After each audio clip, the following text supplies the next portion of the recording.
Bonjour à tous et à toutes, et aujourd'hui je vais vous faire un tutoriel sur l'écoute SDR. C'est parti. L'écoute SDR c'est quoi? C'est une écoute qui permet d'écouter différents types d'ondes.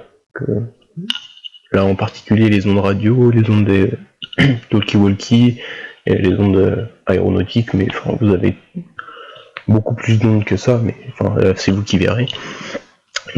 Pour ce faire, il va vous falloir un module de réception TNT. C'est une clé qui permet de base de récupérer la TNT sur son ordinateur. Nous on va en quelque sorte le débrider et puis pouvoir aller chercher beaucoup plus d'ondes que ce qu'elle est prévu initialement. Moi j'ai pris celui-là sur Passion Radio Shop, à 22,90 €. Mais bon, il y a moins cher, il y a plus cher, c'est vous qui choisissez. Celui-là c'est un bon milieu de gamme, il n'y a pas de bug, moi je reçois super bien, donc franchement j'en suis pas déçu. Il va vous falloir ce petit module, ça se compose d'une sorte de clé USB que vous branchez avec une antenne. Ici. Donc 22 €, il y a moins cher, mais il y a plus cher, mais bon, quand on voit déjà juste un récepteur aéronautique, donc juste sur la bande aéronautique qui vaut déjà 72 €, alors que nous pour 22 € on arrive à recevoir tous les types d'ondes. C'est pour ça que l'écoute SDR est très très intéressante. Donc voilà, une fois que vous êtes muni de ce petit composant, vous récupérez le fichier que je vous mettrai dans la description de la vidéo qui s'appelle SDR. Dedans, je vous ai mis pas mal de choses. Ce petit logiciel, je ferai une autre vidéo sur ça s'il faut, mais ça permet à partir des ondes qui émettent les avions, de pouvoir repérer les avions qui se trouvent à proximité de vous, sur une sorte de radar en fait. C'est pas mal. Ensuite, dedans, je vous ai mis la liste des fréquences, ces fréquences aéronautiques. Mais bon, ça, c'est pas obligatoire, mais bon, si vous voulez aller dans les fréquences aéronautiques, vous avez les fréquences aéronautiques qui sont près de chez vous dans ce document-là. Ensuite, je vous ai mis, ça c'est mes paramètres aéronautiques. Donc ici, c'est mes différents paramétrages pour bien recevoir les ondes aéronautiques. Ça, c'est pareil, vous pouvez modifier, mais ce paramétrage marchait, vous pouvez prendre exemple là-dessus. Ensuite, vous avez plein de fichiers qui sont associés au logiciel SDR Sharp qui lui permettent de fonctionner avec sa configuration, etc.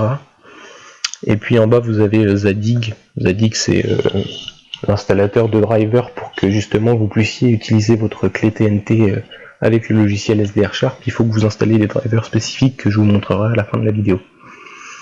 On va lancer SDR Sharp. Une fois que SDR Sharp est lancé, ici vous venez sélectionner RTL SDR USB, c'est votre module.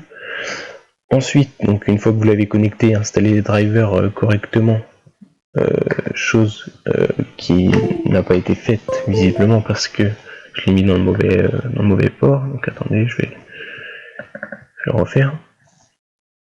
Donc ici vous lancez SDR Sharp. Et donc ici vous venez sélectionner votre module TNT ici. Voilà, vous faites close.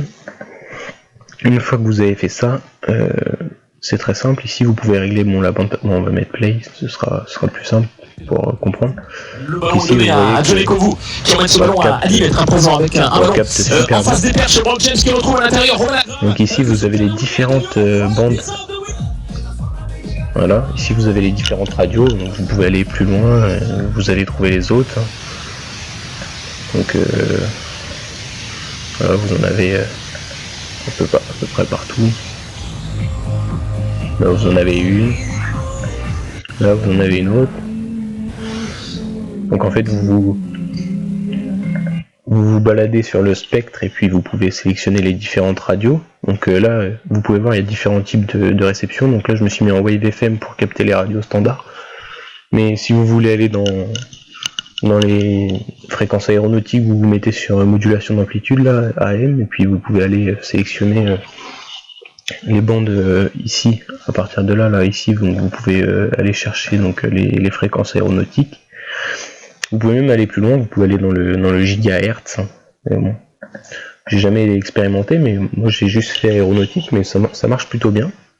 Et là je vous ai mis radio standard pour vous montrer que voilà, c'est fiable.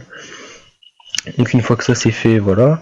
Ici vous pouvez régler la bande passante. Donc bon, si vous la réduisez trop, après vous entendez plus grand chose. Là ça commence à grésiller, et puis voilà, donc il y a une bande qui est plutôt correcte, c'est celle-ci. Vous mettez là. Voilà, ça marche très bien. On va couper par contre parce que les frérots de la Vega, merci. Voilà. Ici, audio, j'ai pas touché. J'ai laissé par défaut. Ça aussi, j'ai laissé par défaut. Et juste ici, je suis venu cocher, c'était pour réduire le bruit. Donc j'ai mis ce paramètre là. Après, en tâtonnant, vous pouvez trouver les paramètres qui sont les plus idéaux, mais voilà, moi j'ai mis ça j'ai pas activé, ça non plus. Bon, tout ça c'est pour réduire les différents bruits, mais après c'est chaque type d'écoute nécessite un paramétrage spécifique, mais en tâtonnant vous pouvez facilement trouver. Donc voilà, de ce côté là ici vous pouvez zoomer. Si bon, faut que je mette play par contre. Voilà, vous pouvez zoomer sur une bande de fréquence, dézoomer. On va changer ça.